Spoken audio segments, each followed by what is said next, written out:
Good afternoon and welcome to the National Democratic Congress's radio podcast program for today, May 17th. On today's program, we will feature the Honorable Delma Thomas and catch a rebroadcast of her interview on the Minister's Hour, a program piloted by GIS. In that program, she highlighted many achievements from two of her ministries and in particular spoke to the achievements in the Ministry of Sports. So stay tuned and we'll get right into it.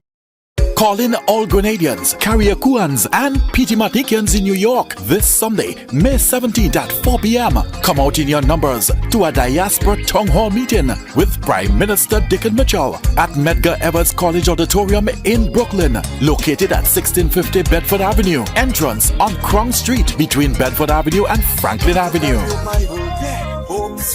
Prime Minister Dickon Mitchell will bring you exclusive updates on major developments happening back home in Grenada, Carriacou and PT Martinique. Straight talk from the leader himself, your number one voice, and he'll answer your questions.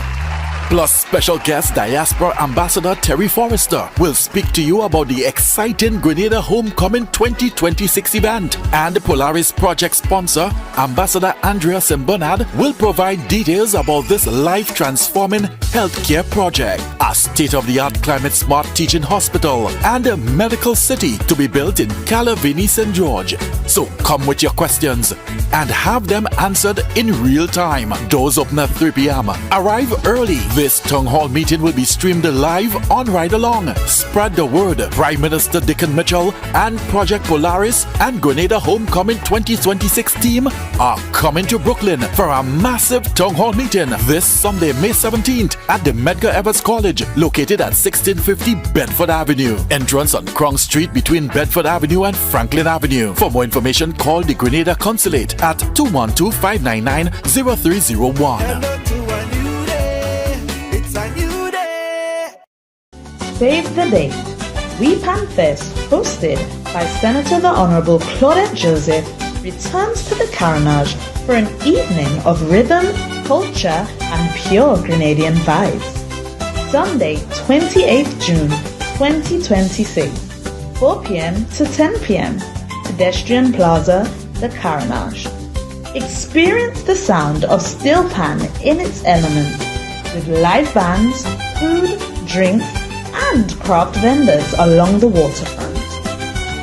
See you there.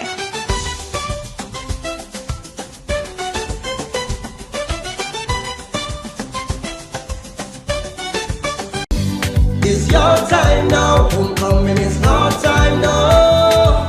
Grenada is our time now. We standing proud, diaspora all over the world. Friends, families, we time, we love to see the greatness you're bringing. For diaspora homecoming, ideas, experience, all them thing. Together all are we winning. We love to see the ideas you're bringing. For diaspora homecoming, all over the globe, say we striving. Is a better nation we building. Hey.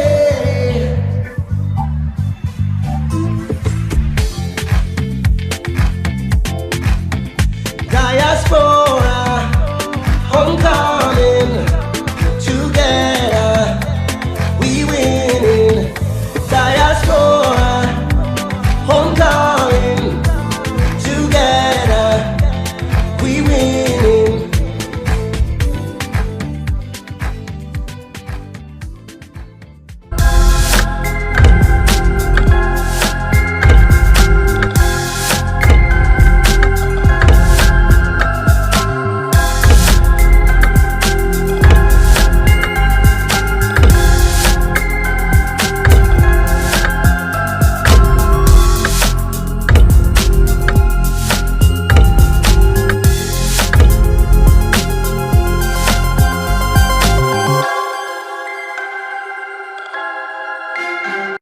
And welcome to the Minister's Hour. the program that creates space for meaningful conversations with ministers of government about policy, priorities, and the people most impacted by national development. This week's episode is coming to you live from the Kirani James Athletic Stadium, a fitting location for a discussion on youth, sports, and mental health and wellness. Our guest is the Honorable Delma Thomas, Minister for Youth and Sports, Mental Health, Wellness, and Religious Affairs. In this week's episode of the Minister's Hour, the conversation expands beyond sports infrastructure to underscore the critical role of health and wellness in national development. The episode positions sports not only as recreation or competition, but as a strategic public health and community wellness tool, particularly for young people. Central to the discussion is government's strategic vision for enhancing sports infrastructure nationwide, with focused attention on the work of the National Sports Council and the improvement of playing fields across Grenada, Carriacou, and Petit Martinique. This episode also highlights key youth empowerment and recognition initiatives, including the National Youth Awards and youth-focused development programs such as Empower, Elevator, and Youth Parliament, which collectively support leadership, confidence building, and long-term well-being among young people. Episode 6 frames sports as a cornerstone of sustainable development, where health, youth, infrastructure, and community growth intersect to build a stronger, healthier Grenada. This is the Minister's Hour. Let's get started. All across the tri-island state of Grenada, Carriacou, and Petit Martinique, young people are innovating. They're leading. They're inspiring change. From classrooms to communities, from hospitals to seashores, from farmlands to front lines. Our youth are making their mark and driving transformation. And now, it's time to celebrate them. The Ministry of Youth and Sports proudly presents the National Youth Awards 2026. Legacy in Motion, Empowering Youth, Driving Transformation. This is a national moment when we turn our focus to recognizing and celebrating the achievements of our young people across every space of society. Young people are making a difference in leadership and community development, in STEM, in the arts, in entrepreneurship, and beyond. We also recognize the impact of organizations, movements, and initiatives driving meaningful transformation across our communities. That's why we are calling on you, yes you, to submit your nominations for the Grenada National Youth Awards 2026. We are now calling on the public to put forward outstanding young people and organizations making an impact across Grenada, Carriacou, and Petit Martinique. To submit your nominations, click the link below or follow our social media pages for more information and updates.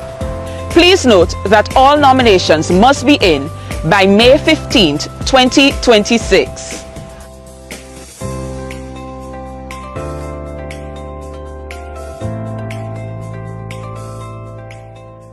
This is the Minister's Hour. This is episode 6, and we're excited to have this conversation this evening with the Minister for Sports, Youth and Sports, Mental Health and Religious Affairs, the Honorable Delma Thomas. Welcome to our set. Welcome to the Minister's Hour, Minister.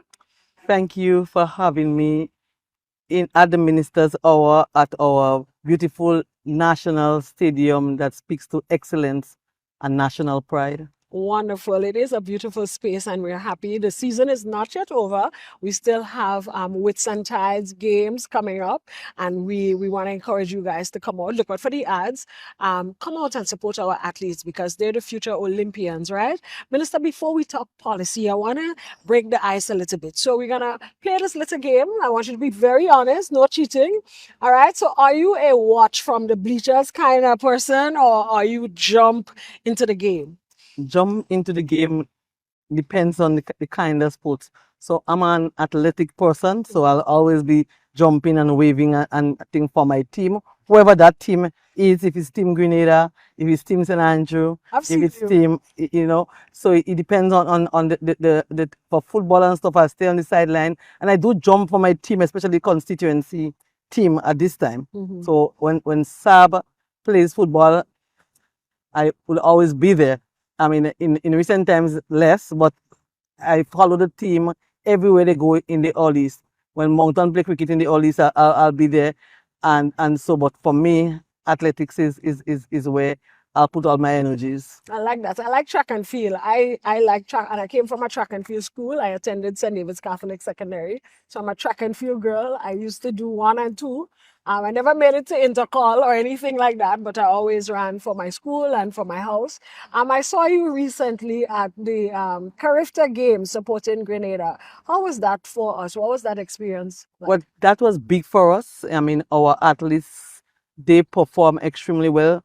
Maybe we were expecting to get some more medals, but some of the athletes we expected to be here at the time did not get permission from their schools to be here. You know, last year we had D'Angelo Brown running so well and getting 2 medals for us. This year he was unable to make it because of school's duties, and therefore we had less participants. So there were other few athletes who should have been there who were not there. But I believe that still, as a small island nation, we perform well. Our athlete continues to represent us, and so we are so proud of them. Just last Tuesday, we had a recognition ceremony where we recognized all our athletes and we acknowledge those who perform extremely well. We had our gold medalist, Dishan Smart. We had the swimmer who scored the lone medal in this year's Carifta. And then we had a female participant who also, and we gave them special recognition for their contribution, because we believe in order for us to go higher and higher, we need to recognize our athletes, not only when they perform in Carifta or regional and other international, but also at the grassroots level in terms of providing the necessary support for them. Yeah. That's big. I think grassroots sports is really big, and it's important as well, because that's where you see athletes, that's where you see potential, and I think it's important to spotlight those grassroots sports. There's the cricket, there are football, grassroots programs that I think are upcoming as well. So we do have what we call Pathway to Champions, where we identify those athletes from the primary and secondary school and provide them with all the necessary support so that they can emerge. So in the next couple of years, when we have Carifta medalists, they can say that they came through the system and they receive all the assistance. So the last 2 weeks, we had a special officer, we had 2 officers going to the schools, because before, sometime last year, the schools identified those athletes. And so we sent our team out in the school, in some instances, call the principal and call the coaches to identify what is needed. Some children need assistance to pay bus, nutrition. Some ask for psychological support. Some ask for other assistance like track shoes and running shoes. And so we are in the process as we speak now, collecting invoices, and very soon we'll have a presentation where we're going to give them that. And in the summer program, we'll also have a program where we engage them, public speaking, other psychological support, and what other support altogether. We'll have them to come into a camp form and be able to engage them. Nice. Minister, if we followed you on one weekend, right, would we find you at a sporting event, a community event, in the field? What would we find you doing? Maybe taking some rest? So rest is not in the equation. Rest is at the night after 10 or so. You'll find me out in the community, engaging in my constituency in any kind of social interactive session. So on Wednesdays, if you leave town and you come into St. Andrew, I can surely say to you, come to Santopi Street, because definitely I'll be there with the guys and the girls. Every week they have crab and dumpling and different things. I wonder if that's an invitation. Yeah, it's an invitation. I do normally invite colleagues to come join us, because it's a real quiet, nice atmosphere. And so over the last couple of twins joined recently, and there are other people who join. I'm expecting Minister Williams to join this Wednesday. Okay, nice. So more light questions. Walking, jogging, or dancing? What's your go-to to stay active? Jogging. Because I cannot dance to save my life. All right, jogging. I have seen you jogging, Elizabeth. I heard a little birdie told me once that you are a track and field athlete. How true is that? Oh yes, so I was not was all now I consider myself an athlete. I still run, and every time there's an open invitation, whether the Ministry of Youth and Sport engage young people in running, and I get a chance to run against staff in the ministry, I always take that opportunity. And I beat Senator Seville Francis in the last event we had. All right, so Yeah, you're bragging rights. bragging right. All So in school, in Form 1 or so, I ran the 100 meters. I also made it as far as coming to the intercall. Whether I qualify for that is the next question, but I did make it to intercall in that year. All right, so you have some training to do. Let's see how fast we are in 2026. We might have to do a little competition Say, before we mean me and you? me and you, Okay. right here in the stadium. So Right? I love those competition. I always engage. I mean, I go to Baltazar, I ran, and maybe come second. I ran in mountain sports a couple of times, not last time, but a couple of years I ran. I mean, every year I used to prepare myself, go and train in the pasture for 3 months and go and compete. So, and then we'll always come in the first 3, not first, but in the first 3. All right, you oversee a lot of serious work, Minister. So tell us, what's one unexpected thing that we could expect from the minister outside of running track, or maybe that's the unexpected thing. So running track, it might be the unexpected thing. Every other thing is expected because you expect me to be there out in the different communities, different playing fields, in Monge Mental Hospital, seeing what is happening there, looking at ways and means to improve sporting facilities across Grenada, working along with our athletes to ensure that they can thrive and that we can have very successful athletes both on and off the field. In our discussion so far, I'm hearing a lot about people, you being on the ground, you being in the community. How important is working with people and being there for people in your constituency?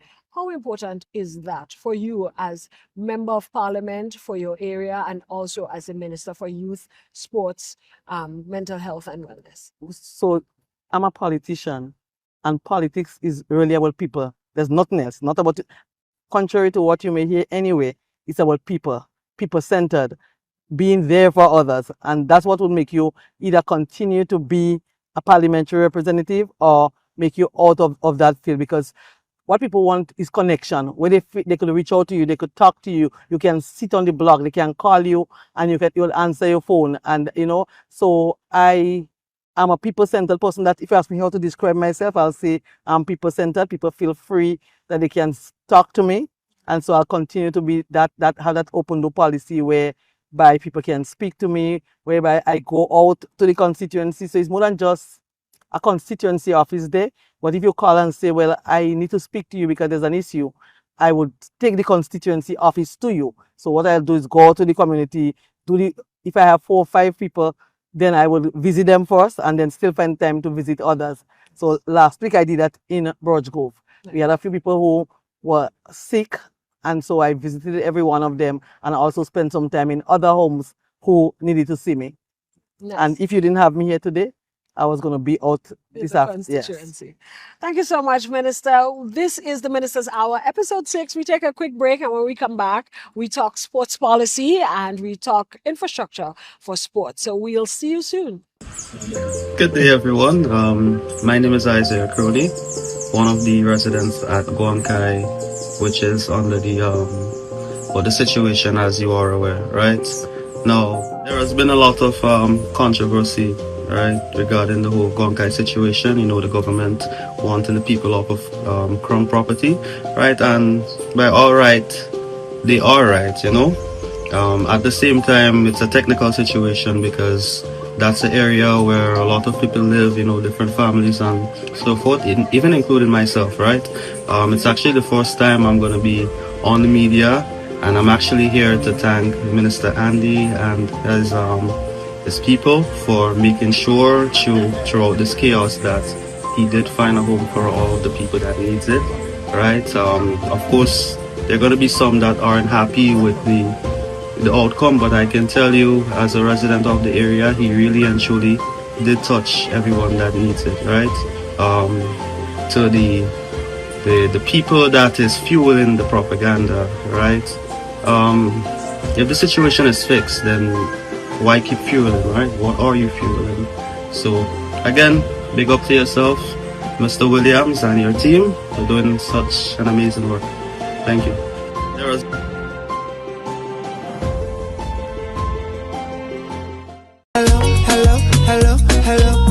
The hottest summer boat party is back. Get ready for one of the most anticipated events of the summer, the annual Summer Riverboat Cruise Party, proudly hosted by the Grenada Voluntary Hospital Committee. Join the Grenadian community and friends for an unforgettable night of Caribbean vibes, great food and non-stop music as we cruise along the iconic River Thames in the heart of London. It's on Saturday the 6th of June. Come and dance to the infectious beats of soca, reggae, dancehall, soul and Afrobeat. It's a summer vibe you won't want to miss. Boarding is at Temple Pier, Victoria Embankment, London, WC2R 2PN. Conveniently located opposite Temple Tube Station on the Circle and District Line. And your nearby bus routes include 9, 26, 59, 139, 148, 172 and 188. You assemble at 6 p.m. Boarding starts at 6:30 p.m. and sailing is at 7 p.m. sharp. Early bird tickets are £40 before the 21st of May and £45 thereafter. For tickets and information, contact 07498 911 135 or 07949 759 308. Don't miss the boat. Step aboard, soak up the atmosphere and cruise into an amazing summer night on the Thames. You won't regret it.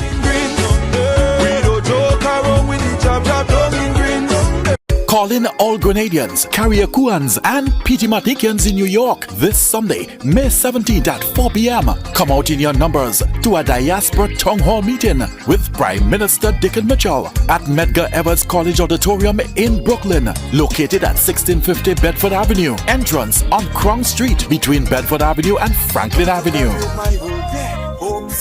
Prime Minister Dickon Mitchell will bring you exclusive updates on major developments happening back home in Grenada, Carriacou and Petit Martinique. Straight talk from the leader himself, your number one voice, and he'll answer your questions.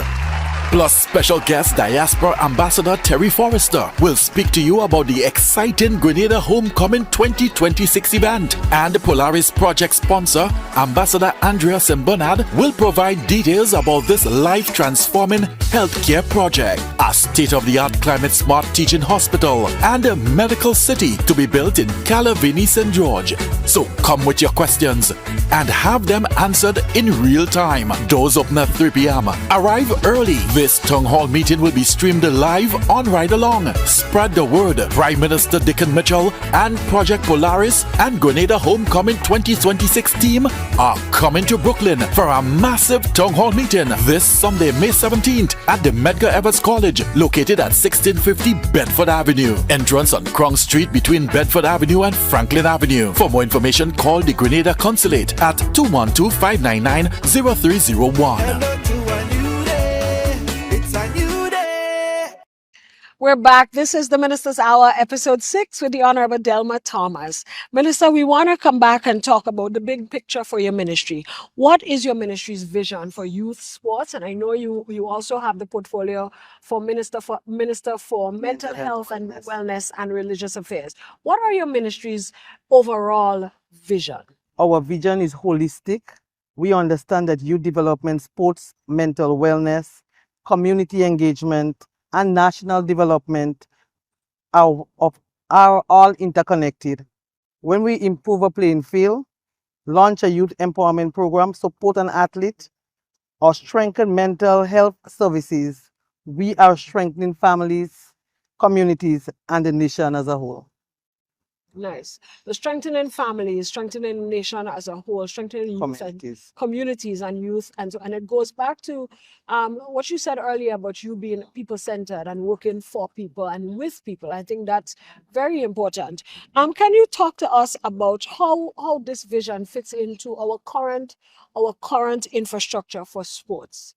So because we're people-centered, then it means that our development in terms of, so we're talking about the physical infrastructure, that's just one part. One aspect in terms of developing playing fields, as we're seeing the Kirani James Athletic Stadium, we have the cricket stadium where we have just completed some infrastructure work, but we also have the completion of the lighting there, which will be commissioned soon.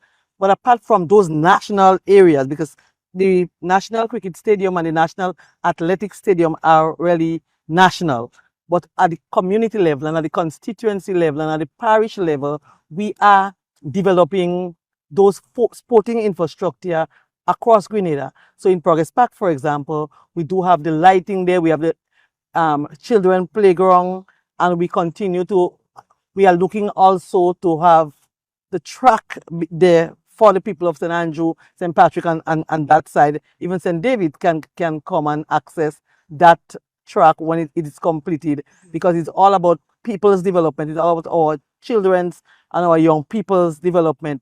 We have lighting and infrastructure development of community playgrounds. So mostly all or a lot of our playgrounds are already lighted, and we are in the process of lighting a lot more through a special infrastructural program across Grenada. So we have Carriacou, where we have three areas that we will provide support for development, including a children playground, and they have this cultural facility that they are going to start sometime maybe later on this year. St. John's, we have the renovation and the improvement of the lighting facilities there. There are a number of other basketball court and other parks that will be renovated and developed in 2026. We have same thing. So the same thing is duplicated in St. Andrew. It is duplicated in St. David. It is also in St. Mark. So every parish, there's a number of projects identified that is presently, some getting ready to start as soon as next week. There are others which are before the procurement board, waiting for a contract to be assigned, and so that will be developed. But this is just physical infrastructure. Right. We also have the human development, where we have the grassroots sports in communities and in schools. So this year we employed 70 coaches that their responsibility is in the schools, primary and secondary, but it's also the community. I know earlier on you saw a court coming to train some guys in the playing field. So all that is part of the grassroots development of our young people, people-centered development in sports. And there are a lot of other areas in sporting activities that will provide assistance. So yes, we have over the years provide financial and other assistance to all sporting not clubs, but affiliations. So like we have the basketball, we have the cricket association, we have the athletic, like when you hear the National Sports Award, from government standpoint, we provide mostly all the funding out here. And we'll continue to provide training and government. As we speak, we are looking at ways in which we can get cricketers to go abroad to study the art and the skill of cricket. And that we'll talk about it more when we reach that place. But we are in the developmental phase of that aspect. But we are looking at all our sporting discipline, and even our incentive package that as a government we have, that will roll out soon, speaks to not only athletics, as people normally say, well, a lot is happening for athletics, but we can also say a lot is happening for cricket and all that, because I mean, when Afi performed extremely well, we also provided recognition to her. And so our incentive package will look at all the different sporting discipline, and that's the details of that will be rolled out to the public maybe in the next 2 weeks or so. I like that you mentioned cricket, because cricket is that sport that brings Caribbean people together. Yeah. And I think we may have lost cricketers, good cricketers along the way, or maybe we need more programs to maybe incentivize or encourage young people to get into cricket. A lot of times when you hear sports, you think track and field automatically, and you forget the football, you forget the cricket. I know recently we got a sponsorship of some cricket gear for schools. Want to highlight any of those? Yes, so I want to place on record my thank you to our Prime Minister, who, when he visited overseas, one of the things he asked for was really cricket gears for our students. And so in every school across Grenada, we were able to present cricket packages to them, and clubs across Grenada, we are able to think. But more than just those gears that we are thankful for and that are being utilized by schools and community clubs, the recognition of cricket is right there. And in our pathways, it is providing the necessary support. And I also raised others into special academy abroad. So because we are just finalizing that program, where a number of our aspiring people who we see can make it to the CPL and to the West Indies and other teams, they will be provided with those training, and when they come back to Grenada, and those things are not cheap, but we are investing in our people. Well, that's great, great news. So the National Sports Council plays a central role in this athletic, in this sporting arena, right, for Grenada. It's new, but I know each parish has a sports council within their space. Can you explain the mandate of the National Sports Council, and how is it that they support the implementation of government sports policy? So we have this sports council as a statutory body, and the council is responsible for creating and implementing systems that advance sport development nationally by promoting mass participation in sports and physical activity, development of grassroots and community sports program, supporting school sports development pathways, encouraging lifelong participation in recreation and wellness activity, and identifying and nurturing athletic talent. So they do receive a subvention from government to ensure that they can implement those programs in the different parish. And as you stated, we do have parish sports council offices in every parish, staffed. So they are staffed with maybe one or two, I think there's two officers, so there's a secretary there, and there's some coordinator that will look at and assisting in all the activities within the specific parish. Nice. So before we take our next break, I want to talk about sports infrastructure, and actually we kind of talked about it a lot earlier. But Progress Park, for example, I know that has been one of your babies, your baby project. A lot of people were talking about Progress Park is being neglected. How really made to Progress Park? So we have invested millions in Progress. City alone is over $1 million. Our children playground, as I said earlier, we are also getting ready to have a track there where the athlete from St. Andrew, and you know that St. Andrew is one of the mecca of sports, especially athletics in Grenada. And we have SAS winning both boys and girls at the intercal, and therefore we must provide that avenue, that enabling environment where young people can come together and train. So we are providing more in terms of development. We do also have to do some work on the main facility there. We're looking at proper seating arrangement, because we have some facility, wooden structure there that has been there for a number of years, and there are some issues there. So all those things will be renovated. We also expected in this period to add some additional playing facilities for children, because that's a huge site for children coming and playing, and therefore St. Andrew is huge, and therefore we're going to add additional playing facility like more swings and all that in this year, and continue to provide that level of development. And you know, with the development and with the lighting, I recall just maybe about a month ago, PS said to me, Minister, it seems like Progress Park will pay back for itself quick in terms of the money that we spend there, because of the number of activities that people are coming forward to have there because of the lighting. But the lighting is more than making money. Lighting of our facilities across Grenada is about physical activities. Right. You see, many of our people, they are walking.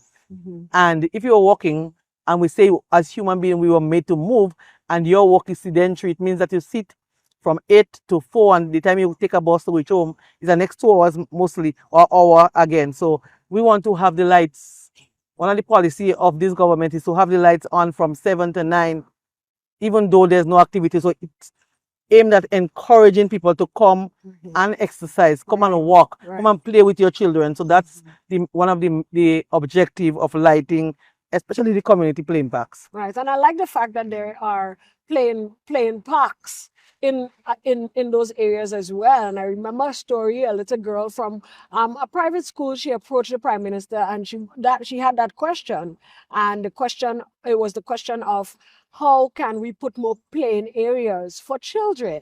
And I think, just running with that idea and encouraging more people to spend time with their families, I think that is very, very important. So I would say so those play parks we have probably might come from that child idea to the Prime Minister, because I know if you can recall, he had 3 or 5 areas where he provided play parks in very fast order, where he got sponsorship and was able to do that. And then we started to do across parishes also. We did sometime last year, we did Moncton has one, we did in St. Patrick, and there are some. I think Minister Claudette Joseph have one. She did, and I know there's others coming on in the town of St. George.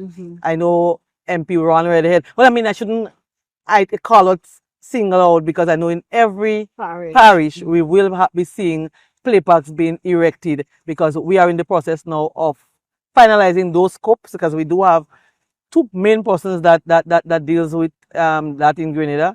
Maybe my 2 or 3, so we're going to utilize some of them to provide St. Andrew, like the parishes, and St. Patrick, and then the other areas. I know that in Carriacou also we have I know Petit Martinique is also called to get I don't know if it's completed already, or getting ready to implement one there. So every parish will have that. So a few weeks ago, Minister, we had a question on GMs with PM, which was simply about providing washroom and restroom facilities at the playing fields. Do you have any plans to do those? It's more than plans. We already started in terms of implementing bathroom facilities in some areas, and it is government's policy to have bathroom facilities. So some of the projects we approved to be done this year, you'll appreciate that we're not going to be able to do everything this year, but we have a number of playgrounds where we will improve the facility, including putting washroom facilities.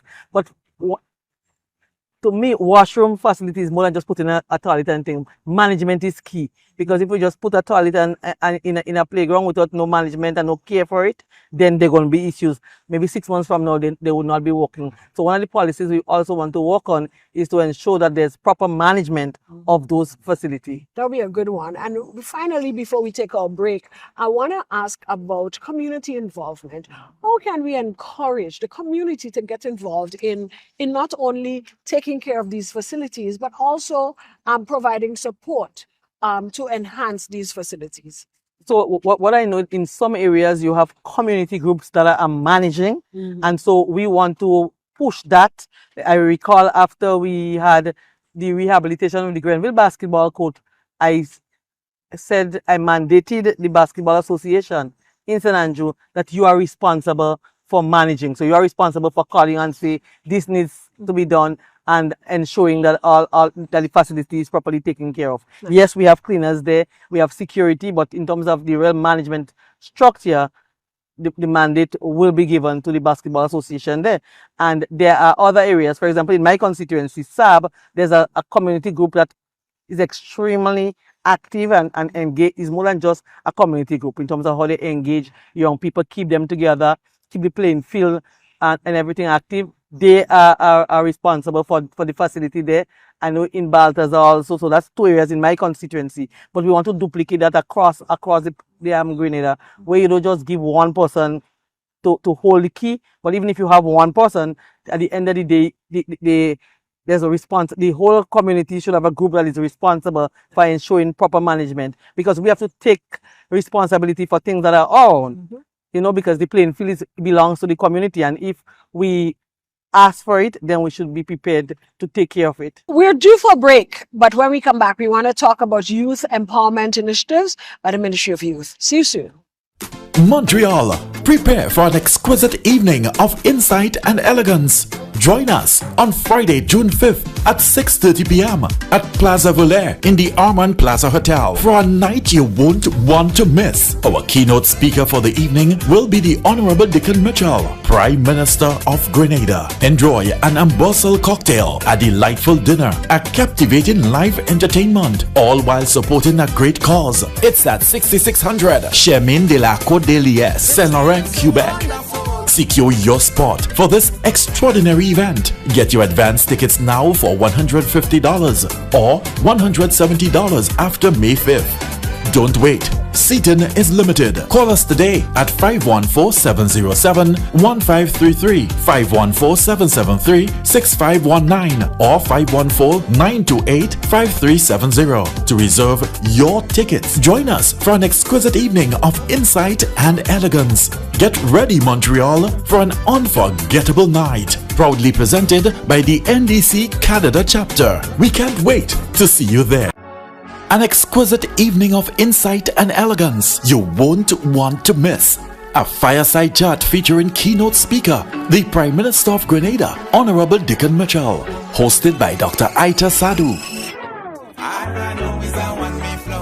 Saturday, June 6th from 6:30 p.m. at Bellevue Manor, 8083 Jane Street, Concord, Ontario. Come enjoy an ambrosial cocktail, a sumptuous dinner, and captivating live entertainment that will make this a night to remember.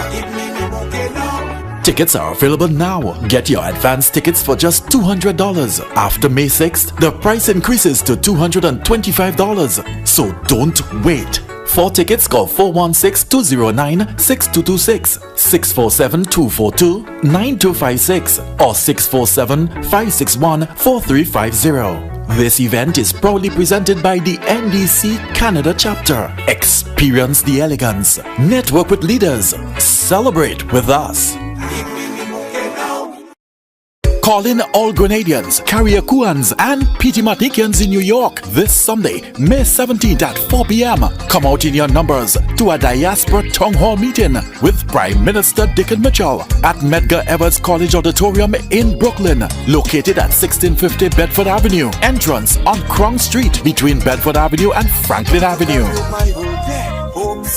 Prime Minister Dickon Mitchell will bring you exclusive updates on major developments happening back home in Grenada, Carriacou and Petit Martinique. Straight talk from the leader himself, your number one voice, and he'll answer your questions.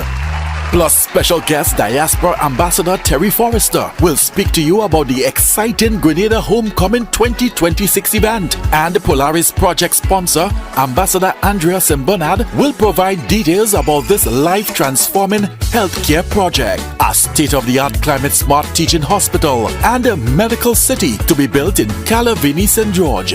So come with your questions and have them answered in real time. Doors open at 3 p.m. Arrive early. This town hall meeting will be streamed live on Ride Along. Spread the word. Prime Minister Dickon Mitchell and Project Polaris and Grenada Homecoming 2026 team are coming to Brooklyn for a massive town hall meeting this Sunday, May 17th at the Medgar Evers College, located at 1650 Bedford Avenue. Entrance on Krong Street between Bedford Avenue and Franklin Avenue. For more information, call the Grenada Consulate at 212-599-0301. Save the Day. We Pan Fest, hosted by Senator the Honorable Claudette Joseph, returns to the Carnage for an evening of rhythm, culture, and pure Grenadian vibes. Sunday, 28th June 2026, 4 p.m. to 10 p.m. Pedestrian Plaza, the Carnage. Experience the sound of steel pan in its element, with live bands, food, drinks, and craft vendors along the waterfront. See you there.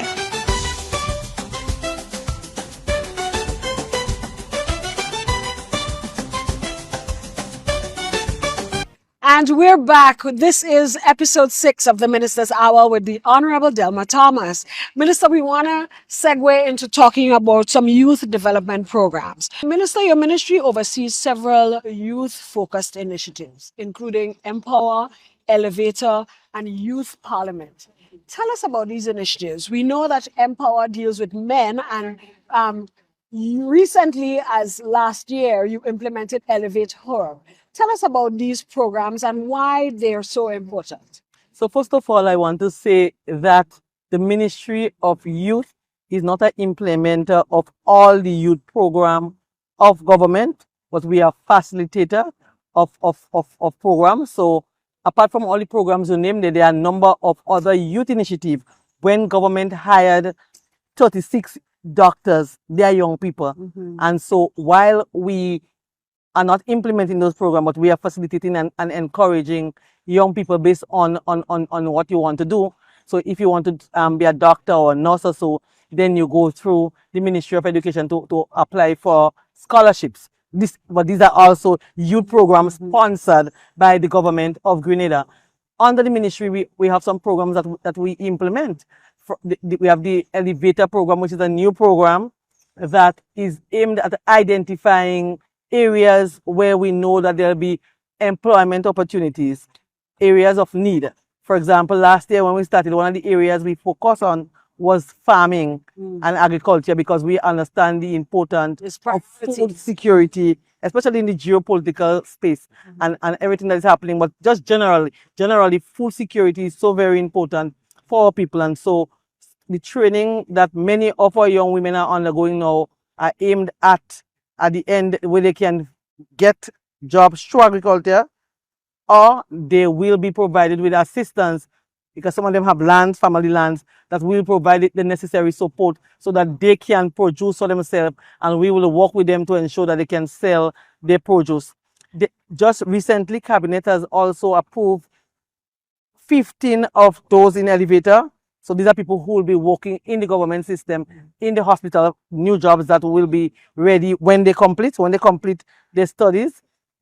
They are sure, these names are already approved and sure that you have this job there and you are going straight to the job. And that's exactly what Elevator is aimed at. We do not want to train thousands of people and then we find job.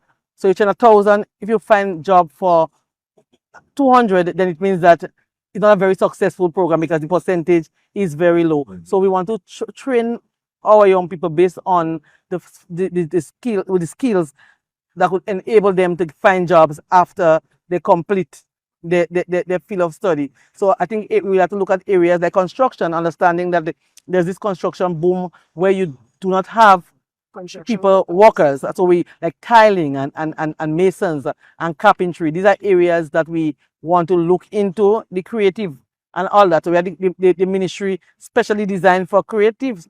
And we have a number of young people getting grants and being able to set up their own business. Right. This is not the Ministry of Youth program, but it's a program by the government of Grenada, engaging young people across Grenada.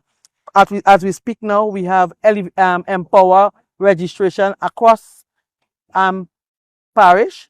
So today and yesterday they were in St. Andrew. We had St. David's, or we have it coming up. So there's a list in the public space that we can share, where they will be next week. But in every parish, we will be registering young men between the ages of 18 to 35 who are unengaged, who are unemployed, and we will be able to provide them with a skill that will help them to prepare themselves for the job market or have their own business. So this is one of the other programs. We do also have a number of young people who will receive grants to help them in the same agriculture field, because we're giving priority this year to agriculture and our young people. We have a lot of young people involved in apiculture and other field in agriculture. We will be providing them with grants. So that is already approved by Cabinet. We are now finalizing the MOU, and these young people in this month, or the month of May, several of them will receive that grant. But not only a grant and just leave them alone, there'll also be mentors, and we have people following to ensure that they are implementing their businesses and getting the necessary support that they require from us as a ministry. So we have the youth parliament that engage young people, in leadership role. It's not only about being parliamentarian, but just a leadership role. We have a number of other training activities under the Ministry of Youth that engage our young people. So we continue as a ministry to work along with some of the programs, but we also work along with other ministries like using agriculture and all that, Ministry of Agriculture, and so to help to provide support for young people. We are in a phase where we're looking to have set up our youth agency, and so Cabinet has approved the terms of reference, because we need a consultant that will help us in finalizing that. We have a body of people who are also approved by Cabinet that will assist us in those initiatives where we can provide more support for our young people. That will be rolled out when completed. So as we go on, we'll be sharing with the public where we are. Right. Then we'll have our youth policy being finalized. So that person who we get in the consultant, their role is not only to help us set up that statutory body for the young people, but also to help us finalize our youth policy, so we know exactly what is our mandate as the ministry as it relates to youth development. Thank you. Thank you so much. We're due for our last break, and when we come back, we want to talk about the Ministry of Mental Health and Wellness. We cannot leave out the Ministry of Mental Health and Wellness. So when we return, we'll close off the program with discussions on the Ministry of Mental Health. See you soon. Call in all Grenadians, Carriacouans, and Pitimaticians in New York this Sunday, May 17th at 4 p.m. Come out in your numbers to a Diaspora Town Hall meeting with Prime Minister Dickon Mitchell at Medgar Evers College Auditorium in Brooklyn, located at 1650 Bedford Avenue. Entrance on Krong Street between Bedford Avenue and Franklin Avenue. Prime Minister Dickon Mitchell will bring you exclusive updates on major developments happening back home in Grenada, Carriacou and Petit Martinique. Straight talk from the leader himself, your number one voice, and he'll answer your questions.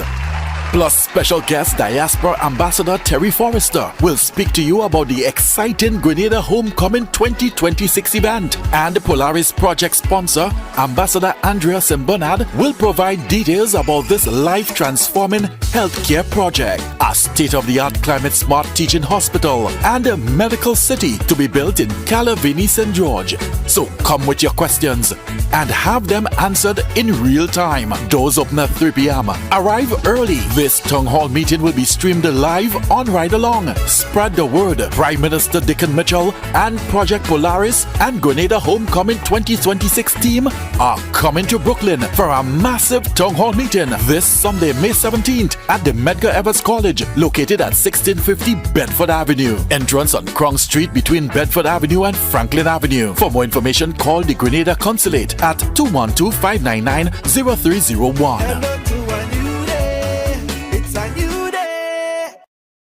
Save the Day. We Pan Fest, hosted by Senator the Honorable Claudette Joseph, returns to the Carnage for an evening of rhythm, culture, and pure Grenadian vibes. Sunday, 28th June, 2026, 4 p.m. to 10 p.m. Pedestrian Plaza, the Carnage. Experience the sound of steel pan in its element, with live bands, food, drinks, and craft vendors along the waterfront. See you there.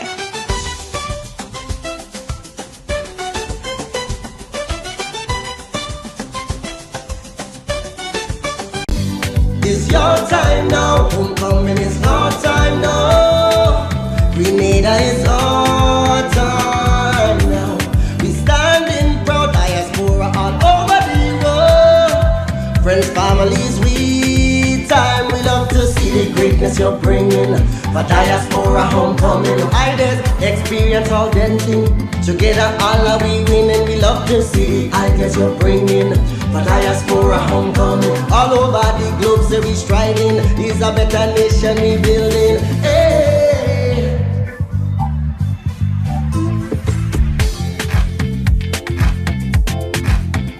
Diaspora homecoming, together we winning.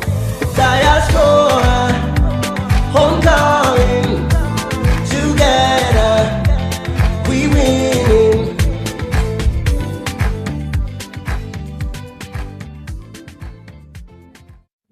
are back. We're chatting with the Minister for Mental Health. And of course, we can't leave the space without talking about mental health. We've talked about sports. We've talked about sports infrastructure. We've also talked about the Ministry of Youth's initiatives and empowerment programs. So we want to close this week's episode with talking about mental health. Minister, can you share with us, under your portfolio as Minister for Mental Health and Wellness and Religious Affairs, what are your key focus for this area?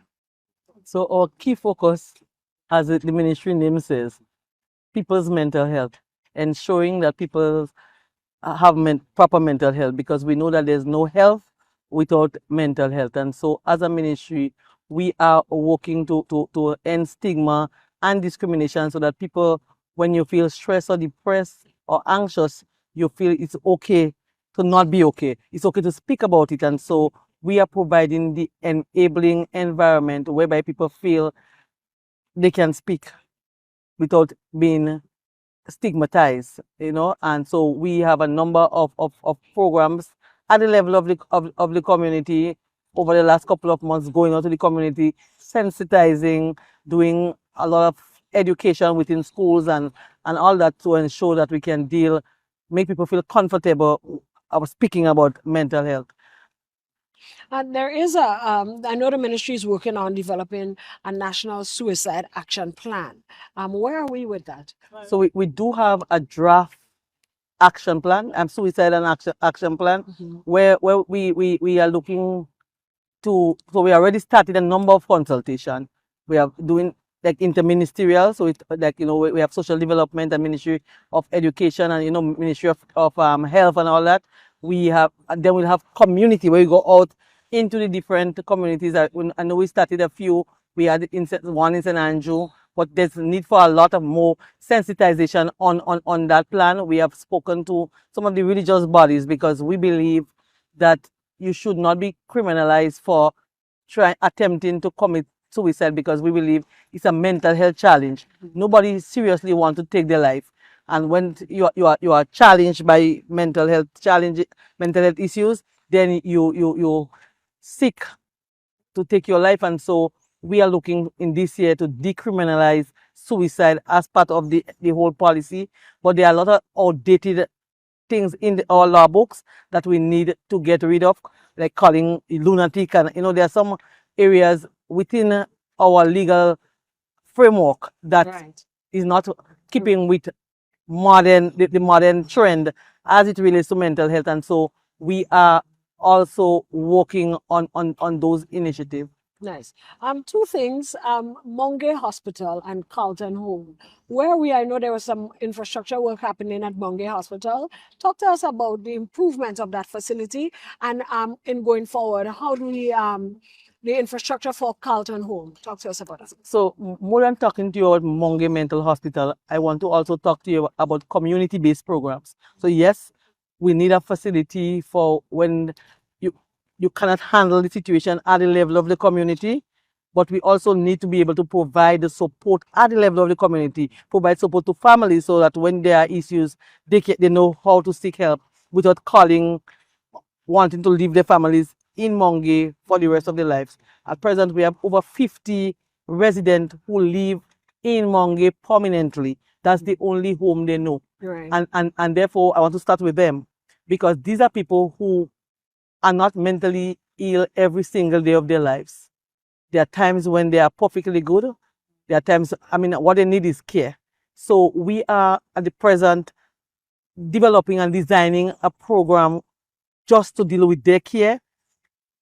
But when the doctor will check them, they'll have medication, their clothes will be washed, they'll be provided with meals, and not with those aggressive ones who will come in from time to time. So just recently, Cabinet would have approved training for some of the staff that we need to be there at that facility for those 50 plus persons, because you'll appreciate, you may ask where their family and why not send them back to the community, or why not set up some home. But if the only home is Monge, it's difficult to adjust to the other areas that you might ask for, because there are some people there who are living there over 30 plus years, and therefore that's their home. And so we want to make it comfortable for them. So we'll be providing them we are training staff, and so they will be in a separate facility and providing that necessary care for them. A number of infrastructure work is happening as we speak, as it relates to Monge Hospital. I mean, at present we're doing a gazebo, we have been repaired toilet, we repair a number, even the tank, and number of things that seems abandoned over the years are now being dealt with. We will start some major work there sometime soon. So at present, what we are doing is doing some temporary dorms where they can stay while the major infrastructure work is done.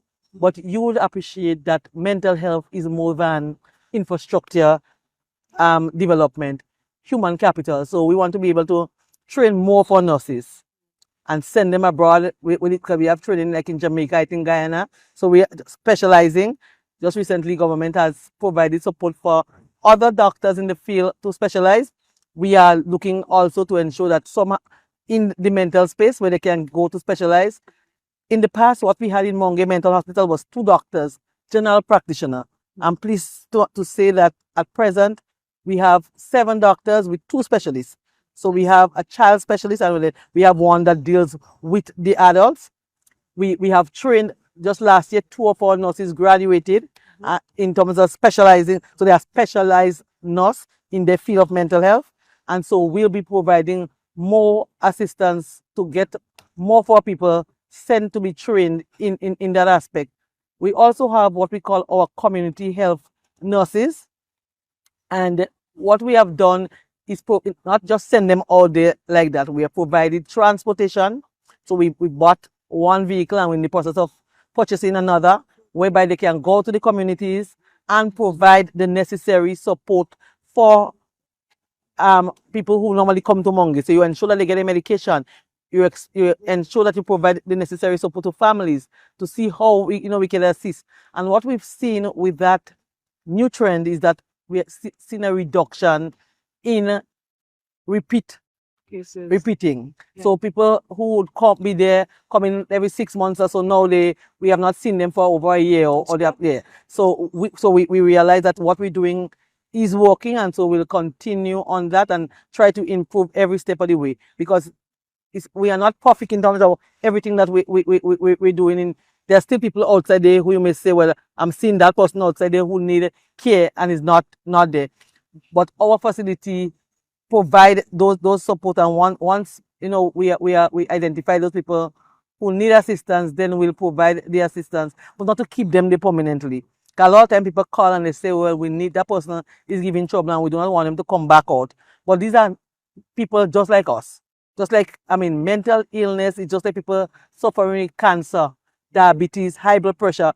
If you do not take your medication with hypertension, you could get a stroke, you could get heart attack and all that. Similarly to mental health. If you're not taking, then you will regress and having to go back to Monge. But if you're taking your medication, you can have normal lives. And so we want to be able to provide that community support, or we are providing, but we want to continue to ensure that we provide that support at the level of the community so that we have less people coming in to the Monge facility.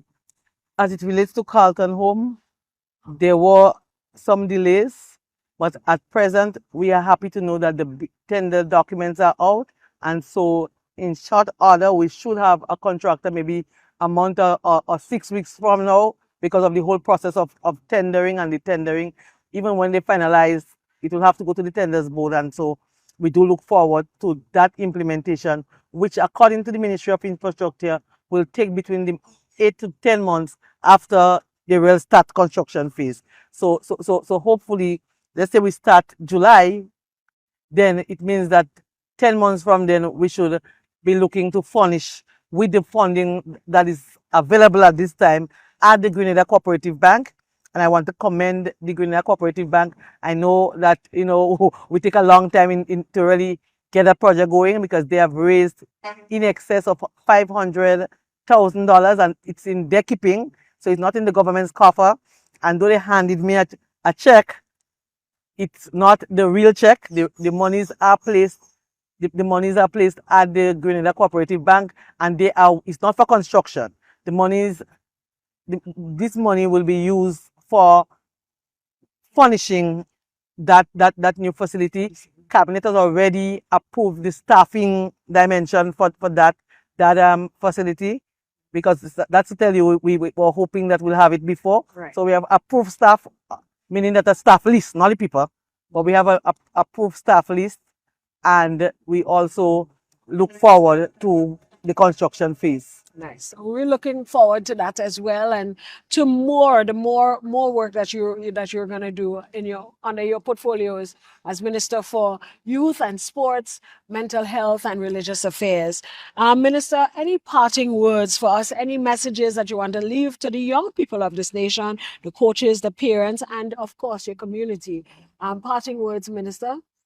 Just to say that as a government, we are committed to the development of our people, and so we'll continue to work hard as it relates to our young people. We believe in our young people. We have shown that in every aspect, in providing more scholarships, looking for providing training opportunities that is just more than providing a stipend to our young people, and we'll continue as a government in sports development, youth development, and the whole issue of mental health, appreciating that the importance of having proper mental health.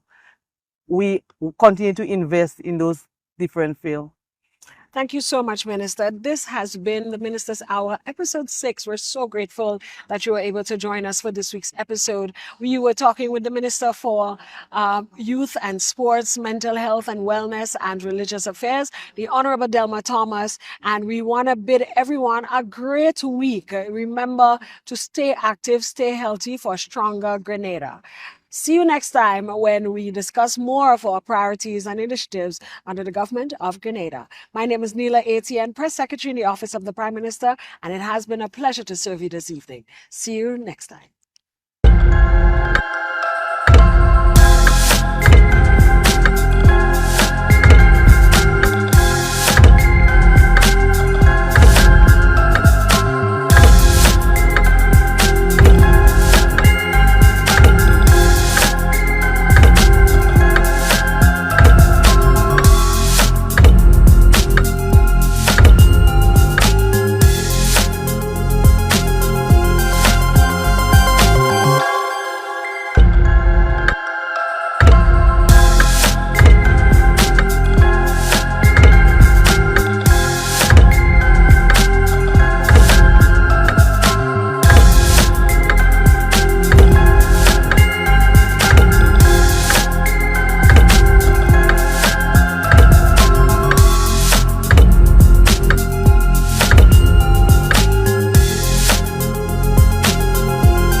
Thank you for viewing our podcast program. I have been your host, Honorable Ron Redhead, and we look forward to having you next Sunday, where we engage in an equally stimulating discussion with the National Democratic Congress.